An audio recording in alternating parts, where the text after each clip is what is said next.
Hey, what's happening? Welcome, everybody, to this quickie episode of the Ball Hawks podcast. We're on Restream. We're trying this thing out. We thought we would give you a little bonus content today, try to figure out, some of the cool features we have with Restream, so we are ready to go for Sunday's usual episode. And it's kind of just fun to jump on for, 15, 20 minutes, whatever it's going to be, and chat a little more football here. What's happening tonight, Chris? Hey, man, what's going on? Yeah, our little Thursday night quickie here. Again, just trying to work out some of the kinks and figure out what's going on with this new streaming app and where is it working and how is it working and all those fun things. But it's a lot of fun. I mean, we had our quickie the other day that ended up getting pulled off YouTube. Just violating all sorts of things, apparently, but it was fun. I mean, we had that one interaction with Jameson over on YouTube. We're trying to figure out if Twitter interactions are working or not. It's still up in the air there, but yeah, guys, happy to be here for our little Thursday night quickie. Be sure to check me out over on Twitter at PhillipsChris12. Go give Steve a follow as well at SSFisher87. And also be sure to follow the podcast account at ballhawks_pod. What a weird Thursday nighter. I mean, it looked like it was going to be an absolute drubbing, which, I mean, realistically, it probably was, regardless of what the final score was. But at least the final score makes it look like the Jets tried to at least give the Colts a good game. Yeah, it was kind of interesting. Right at the end there, I was tweeting out, we're still going live even if the Jets end up taking this to overtime or winning. Josh Johnson looked like he was choked. He was choked on that last interception. A couple times the Jets on this last drive, they got the catch. They didn't really force themselves out of bounds, and they kind of just laborly got to the line.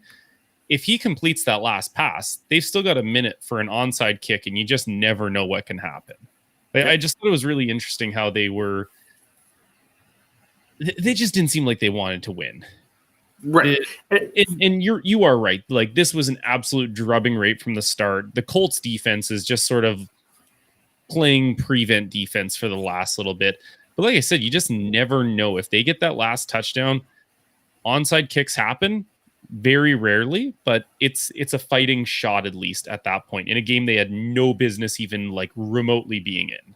Right. Even it being close. And I mean, Josh Johnson can be pissed off all he wants, but like he threw 3 interceptions on that last drive and 2 of them didn't count. Right. So just have to be.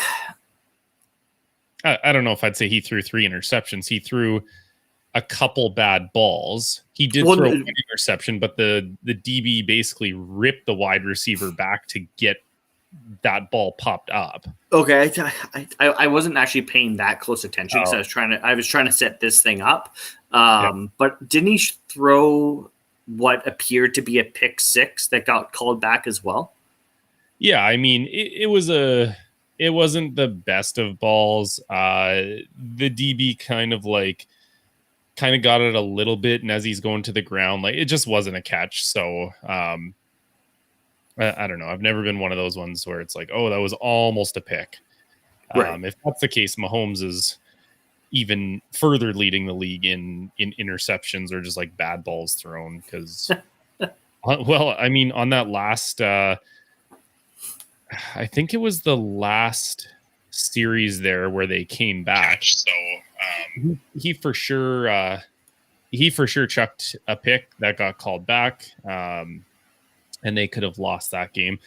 My big takeaway from this game is, I think it was Marquise from Cover 4 with the Guys. He tweeted out, Jonathan Taylor is a blank or a top blank running back in the league. Where do you put him? Is he in the top 3? Top 5. Top 5? Yeah, top 5 for sure. I think I had him top 5 to start the year.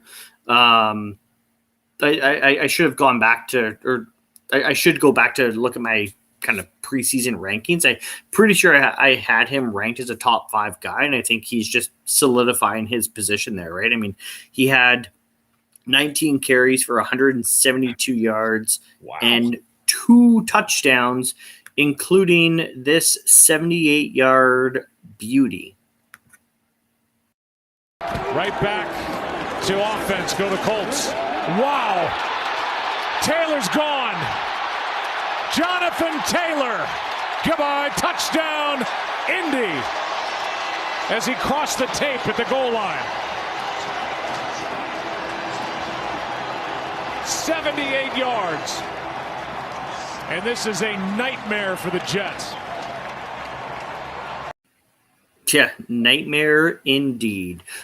Did you see just the patience that he showed? And as soon as he hit that hole, he was just gone. And my boy, Jonathan Taylor Thomas, lit it up tonight. He kind of reminds me of he's like a faster version of Le'Veon Bell, where he's got that hesitation and delay, but he does have the juice to get himself going in that breakaway speed. I was kind of half watching the game. I won't say I was really watching the game, but there was a play in the first half, I think it was, and they slowed the play down afterwards and showed the hole that Jonathan Taylor got, and this was a hole even T. Rich could hit. You remember T. Rich would have the Red Sea would part for Trent Richardson, and he would just run into the back of people. This hole was so big, he's going through it every time. And you got a guy who's super talented. I don't know if that was just the Jets. I don't know if that's the Colts offensive line. I don't know if it was a combination of both. But I feel like I could have, gotten at least 2 yards in an NFL game with that big of a hole behind an NFL line. So I was trying to think of where I would put Jonathan Taylor right now. Obviously, Derrick Henry is out. He's most likely going to lose significant time. Second in rushing yards going into this week was Jonathan Taylor. Third in touchdowns going into this week was Jonathan Taylor. He's for sure going to at least be, still number 2 in rushing yards and possibly tied for second in touchdowns. So I got to think this dude is solidified as a top 3 back for sure, especially with Derrick Henry going out, just on production that he's putting up. I mean, you mentioned his ridiculous stat line. What was it? Only 19 carries, 172 yards, a 9.1 average. And then you got his backup, Nyheim Hines, going for 6 carries, 74 yards, and 12.3 rushes per attempt. So when they were hitting the holes, they were going for big gashes. I think he's a top 3 back in the league right now. He just does everything. He's a red zone threat. He rushes hard. He catches the ball into the backfield well. He's got everything, man. And I'm not just to make this a Colts love fest, but how about Elijah Moore? 7 receptions, 84 yards, and 2 touchdowns. Pretty impressive night for the rookie wide receiver from the New York Football Jets. And especially, considering that they were playing with, backup quarterback Mike White, and they were playing with the then backup Josh Johnson, because Mike White hurt his wrist, I believe. Yeah. But I didn't see Elijah Moore on the field in those last 2 minutes. Did he pick up did he get banged up? Did he pick up an injury? I'm not sure. I was searching Twitter trying to find some information, couldn't find anything, but he looked super impressive tonight, and I am certainly glad that I picked him up off waivers last week. Didn't start him because I'm not that smart, but I have those 20 points sitting on my bench at least. Yeah, I actually had Elijah Moore earlier in the season, I think. Or maybe it was in a different league. When did you pick him up in our league? Like I said, I think it was just last week that I picked him up in our league. Okay, I think I did have him, and he actually might have been the guy that I dropped to pick up Carson Wentz when Lamar was on his bye week. Yeah, Elijah Moore looks great. He's little, but he plays bigger than his size. Everyone was kind of hyping this kid up, and for whatever it was, him and Zach Wilson just weren't jiving. Maybe it was just Zach Wilson wasn't where he needed to be in his development. But it's nice to see Elijah Moore catch some of those passes and just give them something to think about. I thought going into this season, him and Denzel Mims would make like a nice kind of 1-2 punch. They still don't have a true number one, in my opinion, but you're getting there. You have some nice young weapons to kind of build around. And I think that could be a guy to watch for going forward. How about Carson Wentz, though? Right? I did talk about Carson Wentz a few weeks back on our Thanos fantasy cast. Pick him up, start him. He's had some really good weeks.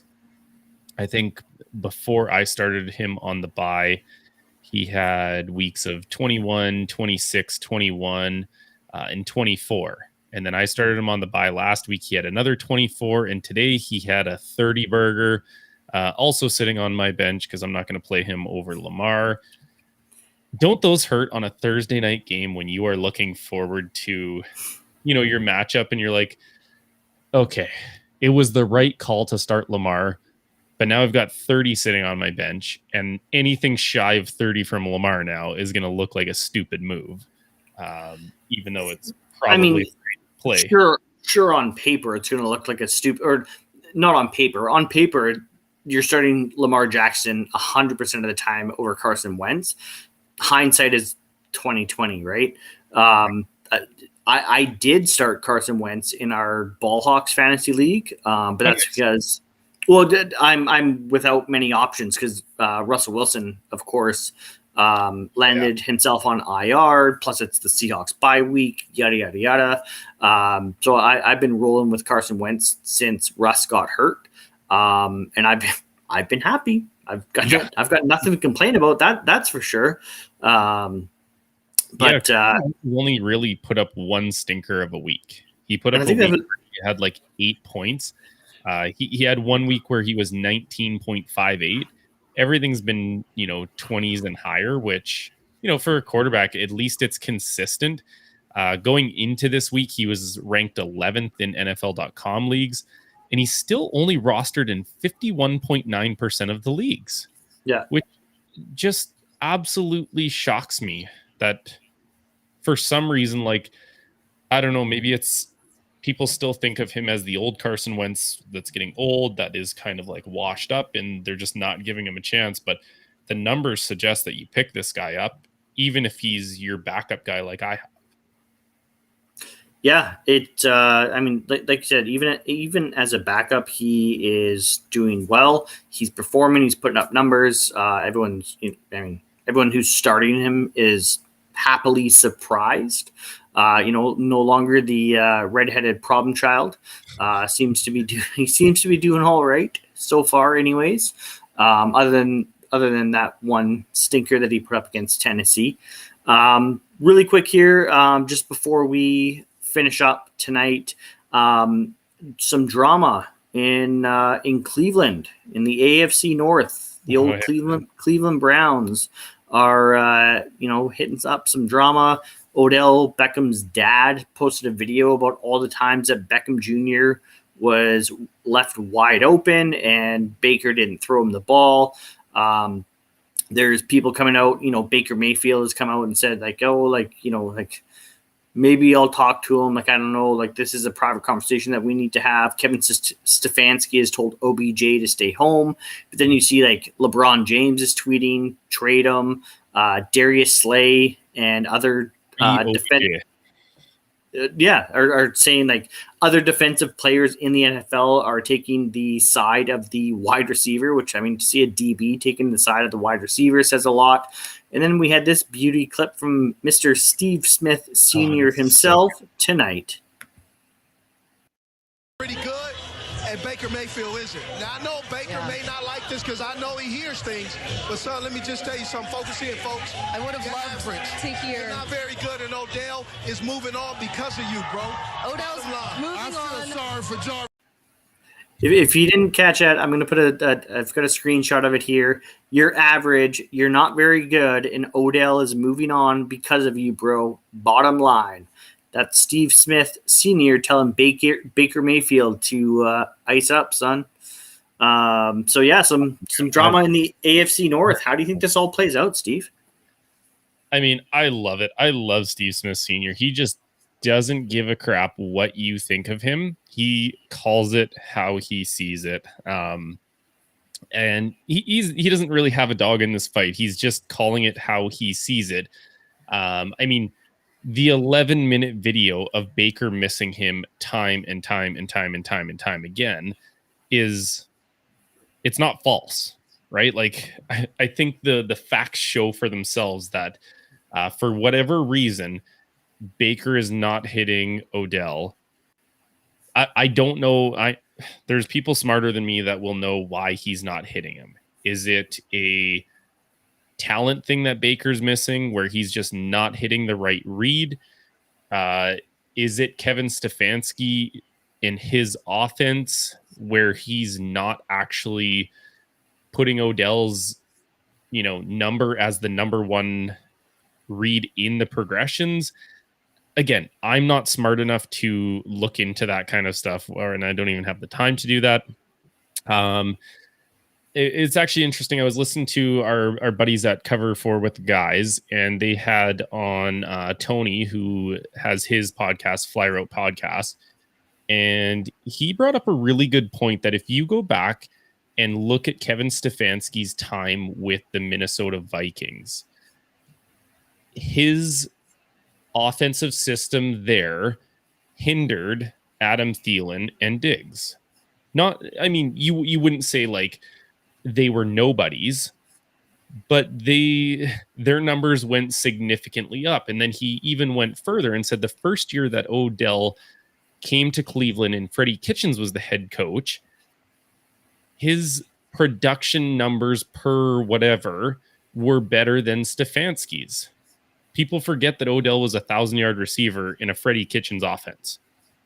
How can you be worse than that? It's so wild. I don't know how it plays out, but when you think of a guy like Odell Beckham being told to not come to practice 2 days in a row, I don't think it ends well. I don't know how. Clearly he's saying I'm not backing down from this. You either tell Baker to get me the ball, or he's going to hear more of it. And I feel like Baker is also an alpha, and he's probably saying like, tell Odell to shut the what up and just do his damn job. And you've got two alphas butting heads.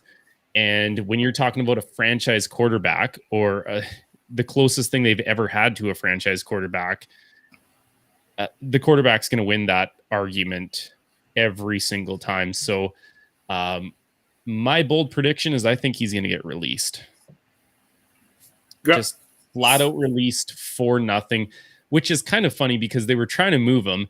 Other teams were lowballing them most likely because they knew the Browns had no leverage. And now the Browns are probably going to end up with absolutely nothing to show for him at the end of it. So I think it gets released. The Browns are imploding. I am here for it. Yeah, there's no happy ending in this relationship, in my opinion. They're heading towards a very nasty divorce. And I'm sure Odell will be happy to get out of that brown and orange jersey and into whatever jersey he ends up in next, which lots of rumors are saying New Orleans apparently is kind of the big one. But anyways, guys, I think we're going to wrap up our Quickie Thursday Night Football episode here tonight. Quick shout out to the Dean Blundell Network. We're still having issues streaming onto the Blundell Network Twitter account, but you can find us on our own Twitter account at ballhawks_pod. We are streaming live over on YouTube.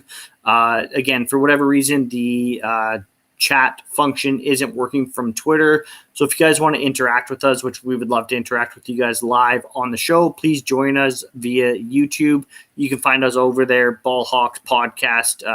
Type that in the search bar and we should come up. You'll see the logo and what have you.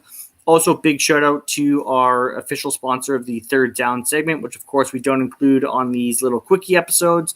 We save those for our Sunday night episodes, our regular weekly shows. Bad Tattoo Brewing, be sure to go check them out. badtattoobrewing.com. Sign up for the Bad Tattoo Beer Club. And actually, they just set up some TVs and got some, cable in there. Got that all set up so that they are actually showing some football games in the Bad Tattoo Kelowna location. So Steve and I are actually going to go check that out this weekend. Be sure to check out our Instagram. Probably going to post some photos, maybe even some videos while we're live over there. And sorry, Jets fans, I'm going to play this one more time for you guys because I'm sure you guys are feeling this way tonight. Goddamn Jets. Steve, any last words tonight, bud? Yeah, obviously, you said it there. Bad Tattoo's got their TVs up. We mentioned it on Sunday. What goes good with beer and pizza? Football. Now you got the trifecta down there. We're going to be down there for the afternoon games. Is that right, Chris? Yeah, I think that's the plan. So we're going to be down there at 1:15, 1:30-ish. 4 o'clock for you Eastern folks. 4 o'clock Eastern. If you're local to Kelowna and you want to come join us, come say hi. If you're down there, come grab a pint, a pizza. We'd love to run into you. Come say hi to us. We're just regular goofballs, so don't feel like we're super celebrities because we're definitely not. Just regular plain old guys. That's right. As plain as it gets, guys. We're like ruffled chips. All right, guys. Thanks everyone for tuning in, and as always, guys, go Hawks. Peace.